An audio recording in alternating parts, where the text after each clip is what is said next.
Hello everyone, welcome to complex engineering. तो अभी हम लोग डिस्कस करेंगे मैग्नेटिक परमिएबिलिटी के बारे में। जैसे कि हमें मालूम है कंडक्टिविटी होती है। कंडक्टिविटी कोई भी मटेरियल की एबिलिटी होती है जो कि हमें बताती है कि जो मटेरियल है अपने में से कितना करंट को अलाउ कर सकता है। Conductivity ability to allow a current from material और by a material is called as conductivity.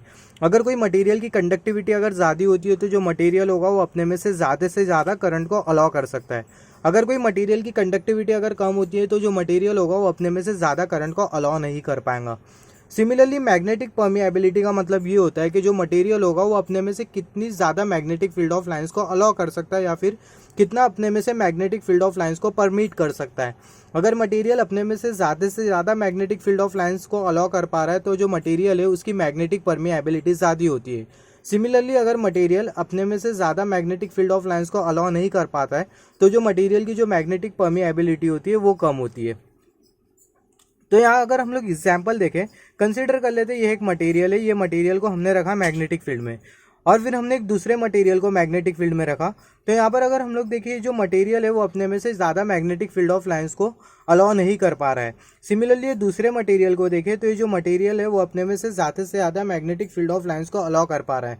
तो ये जो मटेरियल की जो मैग्नेटिक परमिएबिलिटी है वो ज़्यादा है और ये वाले मटेरियल की जो मैग्नेटिक परमिएबिलिटी है वो कम है, क्योंकि जो मटेरियल है वो अपने में से ज़्यादा मैग्नेटिक फील्ड ऑफ लाइंस को नहीं अलाउ कर पा रहा है। If material can allow more magnetic field of lines through it, then magnetic permeability of material is more. If material can allow a less magnetic field of lines through it, the magnetic permeability of material is less. मतलब अगर कोई material अपने में से ज़्यादा magnetic field of lines को allow कर पाता है तो जो मटेरियल की जो मैग्नेटिक परमिएबिलिटी होती है वो ज़्यादा होती है। सिमिलरली अगर कोई मटेरियल अपने में से कम मैग्नेटिक फील्ड ऑफ लाइंस को अलाउ करा रहा हो तो जो मटेरियल की जो मैग्नेटिक परमिएबिलिटी होती है वो कम होती है। जो मैग्नेटिक परमिएबिलिटी होती है उसको हम लोग म्यू से इंडिकेट करते हैं मैग्नेटिक मटेरियल के लिए। यहाँ पर अगर हम लोग देखें जो मैग्नेटिक परमिएबिलिटी होती है कोई भी मटेरियल की, वो नंबर ऑफ फील्ड लाइन वो मटेरियल में से कितनी पास हो रही है उसके ऊपर नहीं डिपेंड करती है, मगर एक फैक्टर के ऊपर डिपेंड करती है जो कि है मैग्नेटिक परमिएबिलिटी ऑफ मीडियम। एक सिंपल सा एग्जांपल कंसीडर कर लेते हैं। एक मीडियम में हमने एक मैग्नेटिक मटेरियल को रखा और वो जो मैग्नेटिक मटेरियल की जो मैग्नेटिक परमिएबिलिटी है वो अच्छी खासी है। मतलब वो जो मैग्नेटिक मटेरियल है उसमें से अच्छी खासी magnetic field of lines pass हो सकती है, या फिर हम लोग बोल सकते हैं सिंपल वर्ड्स में वो जो मटेरियल है उसकी जो मैग्नेटिक परमिएबिलिटी है वो ज़्यादा है। तो जो मटेरियल होगा वो अपने में से ज़्यादा मैग्नेटिक फील्ड ऑफ लाइंस को अलाउ करवाएगा, मगर उससे ज़्यादा उस मीडियम की मैग्नेटिक परमिएबिलिटी ज़्यादा है जिस मीडियम में हमने वो मैग्नेटिक मटेरियल को रखा है। तो वो मीडियम में से ज़्यादा magnetic field of lines pass हो पाएंगी, क्योंकि जो मीडियम है उसकी मैग्नेटिक परमिएबिलिटी ज़्यादा है मटेरियल की मैग्नेटिक परमिएबिलिटी से।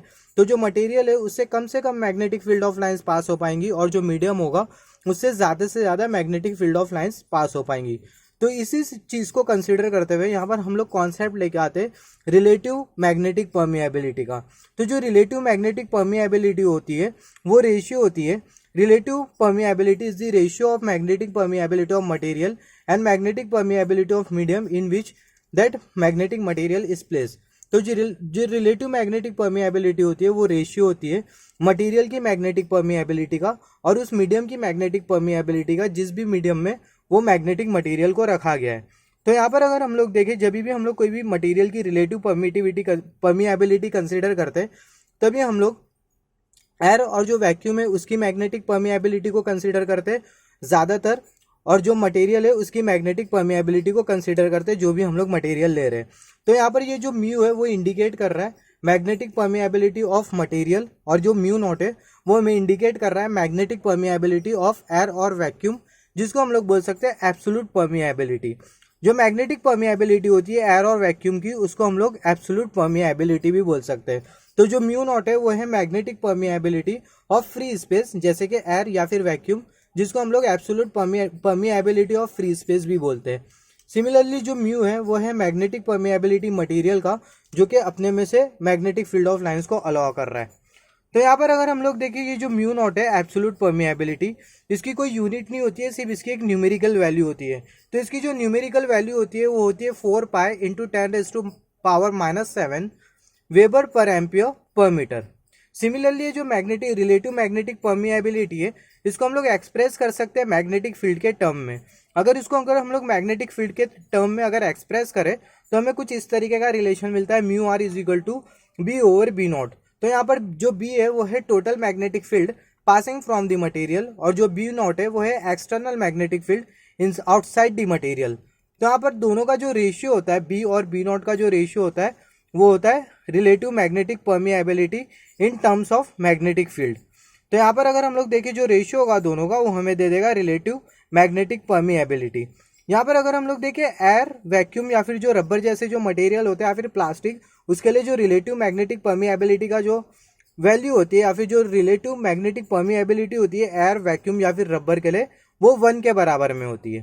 तो हमने डिस्कस किया मैग्नेटिक परमिएबिलिटी का मतलब क्या है, रिलेटिव मैग्नेटिक परमिएबिलिटी का मतलब क्या है। मैग्नेटिक परमिएबिलिटी का मतलब ये होता है कि जो मटेरियल है वो अपने में से कितना मैग्नेटिक फील्ड ऑफ लाइंस को अलाउ कर सकता है। अगर मटेरियल अपने में से ज़्यादा से ज़्यादा मैग्नेटिक फील्ड ऑफ लाइंस को अलाउ कर सकता है तो जो मटेरियल की जो मैग्नेटिक परमिएबिलिटी हो वो ज़्यादा होती है। अगर मटेरियल अपने में से कम मैग्नेटिक फील्ड ऑफ लाइंस को अगर अलाउ कर रहा हो तो मटेरियल की जो मैग्नेटिक परमिएबिलिटी होती है वो कम होती है। हमने रिलेटिव मैग्नेटिक परमिएबिलिटी के बारे में पढ़ा। जो रिलेटिव मैग्नेटिक परमिएबिलिटी होती है वो रेशियो होती है मटेरियल की मैग्नेटिक परमिएबिलिटी और जो एयर और जो वैक्यूम है उसके मैग्नेटिक परमिएबिलिटी का। और जो एब्सोल्यूट परमिएबिलिटी होती है जो कि होती है एयर या फिर वैक्यूम की मैग्नेटिक परमिएबिलिटी, उसकी जो वैल्यू होती है वो होती है 4 × 10⁻⁷ वेबर पर एम्पियर पर मीटर।